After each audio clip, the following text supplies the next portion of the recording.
जोहार good morning Sangwan सकाळे उठिके direct मुझे ब्रश धरली ब्रश धरिक बाहर को बाहरली किंतु मोर भाई मैंने से निआ जाड़ी के चिके होते देहगा गरम करते किंतु मुझे जल्दी जल्दी ब्रश होकर डायरेक्ट मुझे टिफिन करने बसिली पिंकी मत देदेला सकाल सकाल मत भात देदेला मुझे जल्दी जल्दी खाई पूरा खाप खाप खाई देली मुझे रेडी फेडी होगी पूरा बिंदास हिरो रकम बाहर की मुझे पूरा ड्रेस फ्रेस में देखी मुझे कंपनी को बाहरली किंतु पिंकी से देखी पारे सी दाम तो ब्रश किसी करना सी लेटर उठी जाता देह खराब था किंतु आम डायरेक्ट कंपनी को बाहर हमीरा सहित आम चली चलिक आम बाहर 2-3 किलोमीटर चली चलिक ट्रिप पहुँचन आम डायरेक्ट कंपनी को पहुँची गलु आप देखिए जो आम कंपनी खोल माल पूरा भर्ती हो जाता आम कंपनी डायरेक्ट पंचिंग मारिक आम कंपनी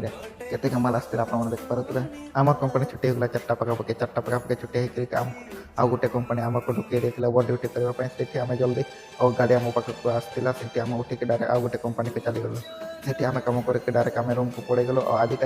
आजिकार छोट ब्लॉग केमी निहाती कमेंट माध्यम जनातु आज जो मैंने देखुं निहाती कमेंट सब्सक्राइब निहाती भूलु ना ठीक अच्छे जय जगन्नाथ संग